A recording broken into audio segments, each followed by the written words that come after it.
L'Afrique est le seul continent où tout est à construire aujourd'hui. Le seul continent où tout est à construire. Et c'est un marché important, avec une demande de plus en plus importante en produits industriels et en services sophistiqués. L'Afrique, ce sera 25% de la population mondiale en 2050. C'est un marché important. Et je crois qu'au-delà des défis auxquels on est confronté, le défi de la stabilité politique, le défi de la sécurité, il est important que le monde comprenne que c'est maintenant qu'il faut miser sur l'Afrique.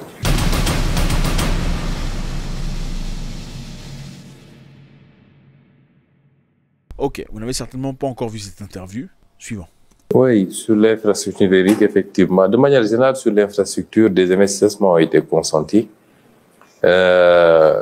Mais nous considérons qu'il y a énormément de choses à faire. Et dans la vision 2050, nous avons un ambitieux programme infrastructurel, notamment les corridors, les infrastructures qui mènent vers les zones productives, les grands corridors terrestres, ferroviaires surtout, et avec l'axe Dakar-Bamako, qui permettrait d'avoir le chemin de fer jusqu'à Bamako. Les infrastructures portuaires, nous avions un grand port, le port de Dakar. 2 autres ports sont en cours de construction, notamment à Bargny et Ndayan.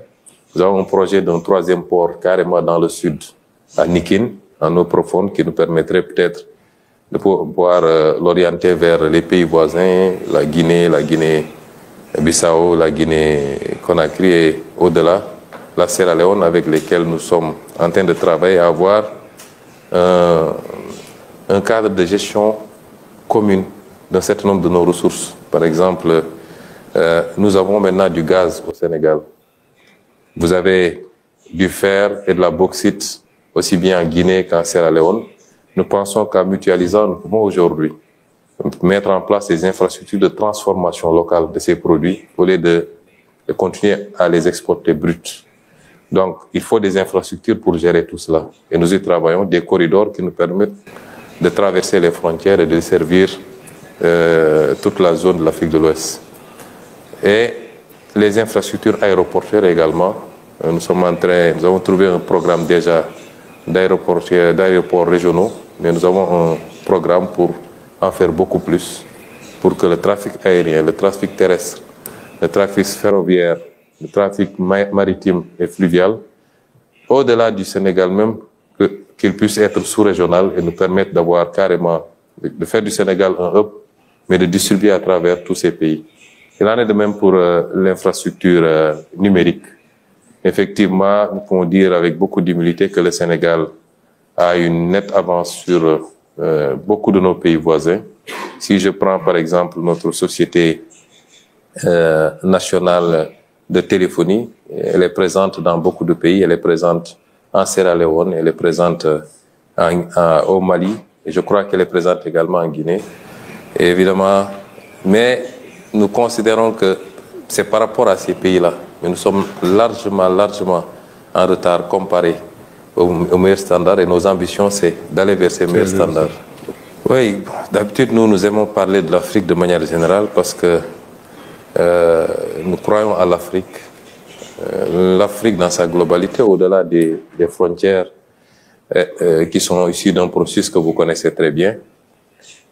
Mais ça ne nous empêche pas de voir que l'Afrique aussi, c'est plusieurs réalités. Souvent, quand de l'extérieur on parle de l'Afrique, c'est comme si c'était un seul pays. C'est 53 pays avec souvent des réalités assez différentes. Et c'est difficile de parler uniformément d'une seule voix pour toute l'Afrique. Yeah. Et ça aussi, il faut qu'on l'intègre. Il y a des réalités sous-régionales en tout cas. L'Afrique de l'Ouest est constituée dans une sous-région avec la CEDEAO, même si on a quelques problèmes avec certains pays qui ont quitté. Mais géographiquement, aucun pays ne peut se déplacer. Donc c'est une réalité. L'Afrique de l'Ouest, sur 6 500 000 km², un peu plus de 400 000 habitants, avec des ressources naturelles énormes. Il en va de même pour l'Afrique australe, pour l'Afrique centrale, pour l'Afrique du Nord.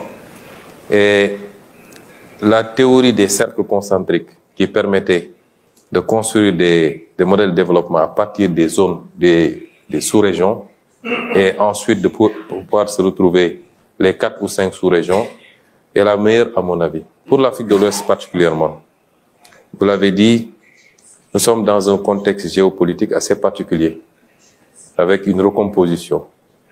Depuis des années, je parlais du piège de Thucydide, avec puissance, un empire qui dominait le monde et qui de plus en plus voit d'autres arriver.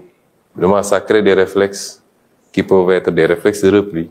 Ça peut déclencher des guerres économiques comme on en voit actuellement, avec les taxes qui sont simplement un symptôme, et ça va beaucoup plus en profondeur. Et l'Afrique doit pouvoir se positionner et capter les dividendes de cette situation. C'est extrêmement important ce que je dis.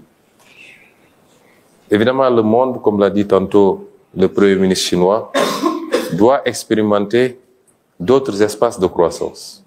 Pour moi, il y a 2 espaces de croissance possibles. L'espace immatériel, et c'est forcément avec les nouvelles technologies qui vont tirer. L'économie classique centrée sur la production agricole, la production industrielle, la production minière, ainsi de suite, va continuer à faire ce qu'elle fait. Mais elle a été dépassée depuis longtemps par l'économie numérique. Et cette économie numérique est le premier espace dans lequel nous avons déjà une compétition assez féroce entre certaines grandes puissances. Mais il y a l'espace géographique qu'il faut rechercher. Et cet espace géographique ne peut être que l'Afrique. L'Afrique est le seul continent où tout est à construire aujourd'hui. Le seul continent où tout est à construire. Et c'est un marché important, avec une demande de plus en plus importante en produits industriels et en services sophistiqués. L'Afrique, ce sera 25% de la population mondiale en 2050. C'est un marché important. Et je pense que, au-delà des défis auxquels on est confronté, le défi de la stabilité politique, le défi de la sécurité, il est important que le monde comprenne que c'est maintenant qu'il faut miser sur l'Afrique. S'il ne faut pas commencer tout de suite et maintenant avec tout le monde, il y a des pays qui sont moins prêts, et je pense que le Sénégal en fait partie, puisqu'il offre toutes les garanties d'un investissement sécurisé et profitable, et il n'est pas le seul.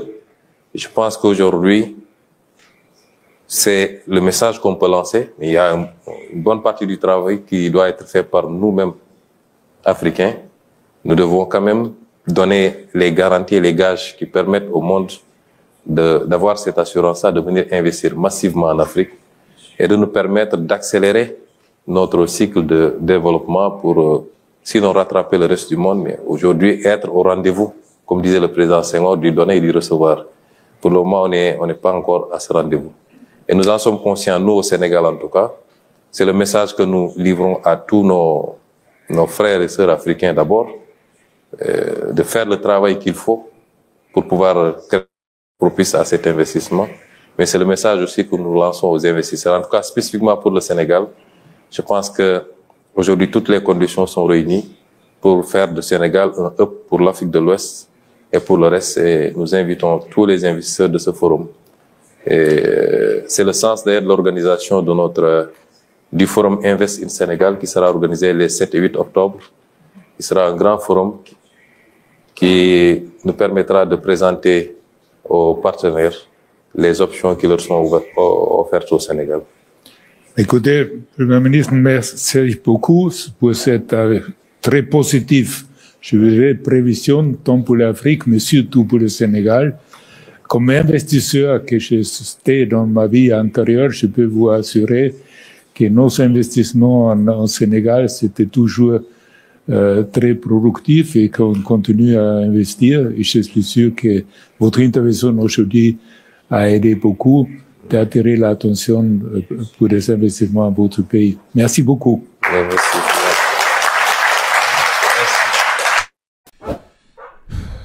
Faites-moi savoir ce que vous en pensez, c'est toujours avec beaucoup de plaisir. Qu'est-ce qui vous a marqué le plus dans ce discours ?